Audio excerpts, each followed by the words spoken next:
Առաջավետ Ռուսաստանը Հայաստանից սպասում է սանիտարական ստուգումների վերաբերյալ հաշվետվություն եւ ԵԱՏՄ պահանջների պահպանման հստակ պլան։ Այժմ ինչ քայլեր են արվում սահմանափակումների վերացման ուղղությամբ, ինչ է այս հարցում ակնկալում Հայաստանը Ռուսաստանից եւ ձեր գնահատմամբ ի վերջո ինչպես եզրափակվի այս ամենը, նաեւ հաշվի առնելով, որ նոր ծրագրում կառավարության նշված է, որ Հայաստանը վերափոխելու է եւ խորացնելու է Ռուսաստանի հետ հարաբերությունները, եւ նախորդ շաբաթ հարց հնչեց եւ դուք էլ արձագանքեցիք Ադրբեջանի նախագահի հայտարարություններին, բայց այս մասը կարծես բաց մնաց։ Ադրբեջանի նախագահը թրիփի մասով նշեց, որ իրենց հատվածի երթուղու շինարարությունը հաջորդ տարի հասցվելու է Հայաստանի սահմանին, Հայաստանի շինարարությունն էլ այս տարի է ընթանալու։ Իրականում ինչ փուլում է հայկական հատվածի գործընթացը եւ կարող ենք խոսել վերջնական շինարարության մասին։ Նաև Վաշինգտոնյան հայտարարություններից, որ 1 տարի անցել եւ դուք խոսում եք արձանագրում, որ խաղաղությունը տեսանելի է։ Ամեն դեպքում այդուհանդերձ որն է այսօր խաղաղության ամբողջական ամրագրման խոչընդոտող հիմնական չլուծված հարցը, նաև օրեր առաջ Վաշինգտոնում եռակողմ հանդիպում եղավ Հայաստանի, Ադրբեջանի փոխարտգործնախարարների եւ Միացյալ Նահանգների ներկայացուցիչների մասնակցությամբ։ Ինչ կոնկրետ պայմանավորվածություններ են ձեռք բերվել եւ ինչ նոր քայլեր կարող են ակնկալել խաղաղության գործընթացում։ Շնորհակալություն։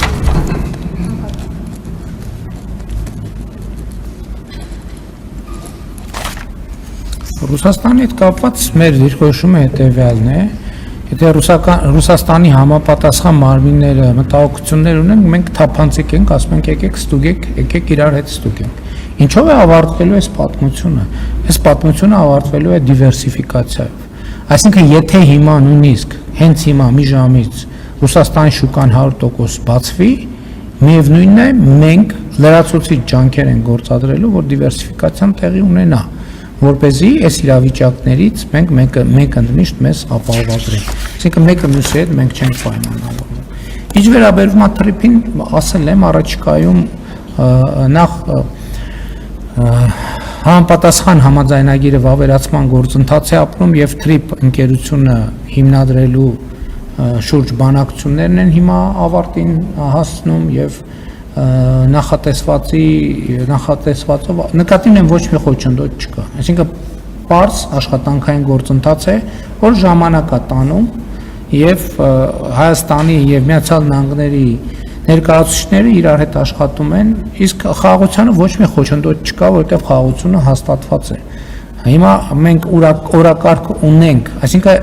մենք այսօր այնց վիճակում չենք կամ իրադրությունն է նա, որ խաղաղությունը կա տեղում է։ Ուրիշ բան խաղաղության, ինչպես նախկինում ասել եմ, ինստիտուցիոնալացման ուղղությամբ պետք է քայլեր ձեռնարկենք եւ տրիպն էլ է խաղաղության ինստիտուցիոնալացման քայլերից, որովհետեւ երբ որ ճանապարհները բացվեն եւ տեղի ունենա հաղորդակցություն, ապա շրջափակում, դա շատ ուժեղ երաշխիք է խաղաղության, որովհետեւ այդ խաղաղությունից բոլոր երկրները իրենց օգուտները կստանան։ Խաղաղության համաձայնագրի ստորագրման շուրջ աշխատանքները շարունակվելու են եւ մենք շարունակում ենք ադրբեջանական կողմի հետ այդ թեմայով աշխատել։ Փոխարտգործնախարարների հանդիպում ընդհանուր քննարկում ա եղել եւ նվիրված ա եղել օգոստոսի 8-ի տարեդարձին։ Իհարկե ընդհանուր շրջանակա քննարկում